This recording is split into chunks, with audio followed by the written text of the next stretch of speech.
English మాట్లాడడం సిగ్గుచేటు కాదు, దేశంలోని ప్రతి బిడ్డకు నేర్పించాలని చెప్పేసి రాహుల్ గాంధీ అంటున్నాడు. పేదలకు ఇంగ్లీష్ను దూరం చేసేందుకు బీజేపీ ఆర్ఎస్ఎస్ కుట్ర. ఇక పేద పిల్లలు ఆ భాషను నేర్చుకోవడం వారికి ఇష్టం లేదని ఫైర్. హోంమంత్రి అమిత్ షా వ్యాఖ్యలకు రాహుల్ గాంధీ కౌంటర్ వేసిండు. మొత్తం మీద ఇక్కడ కేంద్ర హోంమంత్రి అమిత్ షా ఏమన్నాడంటే, ఇంగ్లీష్ భాష మాట్లాడాలనుకునే వాళ్ళు, అంటే కావాలని చెప్పేసి మాట్లాడే వాళ్ళు సిగ్గుపడే రోజు వస్తుందని చెప్పేసి మాట్లాడాడు. దానిపైన మొత్తం కూడా దేశవ్యాప్తంగా వివాదం కొనసాగుతూ ఉంది. అయితే ఏదేమైనప్పటికీ ఆయన ఉద్దేశం ఏమై ఉంటుందంటే, అసలు యాక్చువల్గా మన భాషను వదిలిపెట్టి, మన మాతృభాషను వదిలిపెట్టి, తర్వాత ఇక్కడ భారతీయ భాషను వదిలిపెట్టి ఇంగ్లీష్ నేర్చుకోవడం తప్పేం కాదు. ఇంగ్లీష్ 100% నేర్చుకోవాలి, తప్పేం కాదు. కాకపోతే ఏంటంటే మన వాళ్ళ దగ్గర మాట్లాడేటప్పుడు, ఇప్పుడు తెలుగు మాట్లాడే వాళ్ళు ఉన్నప్పుడు, తెలుగు మాట్లాడే వాళ్ళ దగ్గర ఉన్నప్పుడు, తెలుగు మాట్లాడే అవకాశం ఉన్నప్పుడు కూడా స్టైల్ కోసం లేకపోతే హెచ్చుల కోసం కొంతమంది ఏం చేస్తుంటారంటే, మేము తెలివి కల్లోలం అనుకుంటారు. భాష అనేటువంటిది నాలెడ్జ్ కాదు, భాష అనేటువంటిది జ్ఞానం కాదు. భాష అనేటువంటిది భావ ప్రకటనకు ఒక ఉత్తమమైనటువంటి సాధనం భాష. కాబట్టి భావ ప్రకటన కోసం ఉపయోగపడుతుంది తప్ప జ్ఞానార్జనకు ఒకవేళ అందులో ఉన్నటువంటి జ్ఞానాన్ని తీసుకోవడానికి ఉపయోగపడుతుంది, కానీ భాషనే జ్ఞానం కాదు. చాలామంది ఏమనుకుంటారంటే, భాష అంటే జ్ఞానంగా ఫీల్ అవుతుంటారు. జ్ఞానం వేరు, భాష వేరు. భాష అంటే ఒక విషయాన్ని చెప్పడానికి ఒక ఉపయోగపడేటువంటి ఉత్తమమైన సాధనంగా ఉంటుంది తప్ప ఇది కాదు.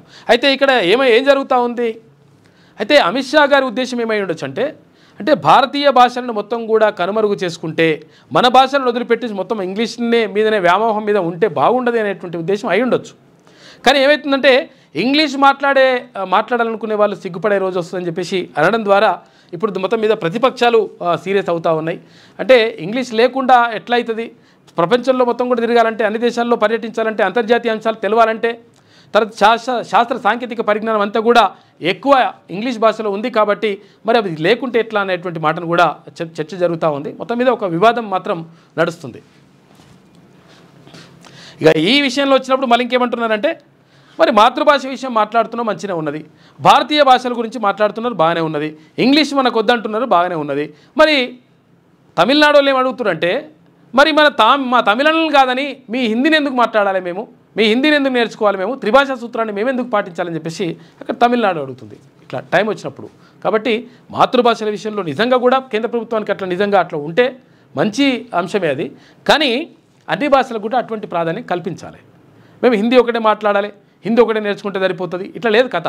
ఎందుకంటే ఉత్తర భారతదేశంలో చాలా రాష్ట్రాలు కూడా ఇక్కడ హిందీ భాషను మాట్లాడతాయి. హిందీ భాష మాట్లాడినటువంటి రాష్ట్రాల్లో ద్విభాషా సూత్రం మాత్రమే అమలు చేస్తూ ఉన్నారు. హర్యానా మినహా, హర్యానా రాష్ట్రం ఒకటి ఏం చేస్తుందంటే త్రిభాషా సూత్రాన్ని పాటిస్తుంది. అక్కడ పాఠశాల విద్యా బోధన ఉంటుంది కదా, దాంట్లో ఏం చేస్తుందంటే అక్కడ హర్యానాకు సంబంధించిన అంటే ఆ భాష హిందీ భాషని అంటే మొదటి భాషగా, ద్వితీయ భాషగా వాళ్ళు తెలుగు నేర్చుకుంటున్నారు హర్యానాలో. తర్వాత తృతీయ భాషగా ఇంగ్లీష్ నేర్చుకుంటున్నారు వాళ్ళు ఒకటి తప్ప. మిగతా అందరూ ఏ రాష్ట్రం కూడా హిందీ మాట్లాడే మాతృభాషగా ఉన్నటువంటి ఏ రాష్ట్రాలు కూడా త్రిభాషా సూత్రాన్ని అమలు చేయట్లేదు. కాబట్టి దీనిపైన కూడా దృష్టి పెడితే మంచిగా ఉంటుంది కేంద్ర ప్రభుత్వం.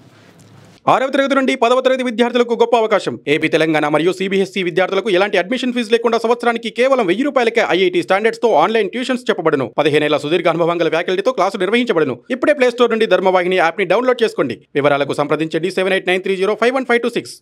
లేటెస్ట్ న్యూస్ తెలుగు మరియు ఇంగ్లీష్ అప్డేట్స్ కోసం ఇప్పుడే క్యూన్యూస్ అఫీషియల్ యాప్ ని ప్లే స్టోర్ నుండి డౌన్లోడ్ చేసుకోండి. సరికొత్త సమాచారాల కోసం క్యూన్యూస్ వెబ్సైట్ ని ఫాలో అవ్వండి. ఛానల్లో ప్రాంతీయ, జాతీయ, అంతర్జాతీయ వార్తలు వీక్షించండి. లైక్ చేయండి.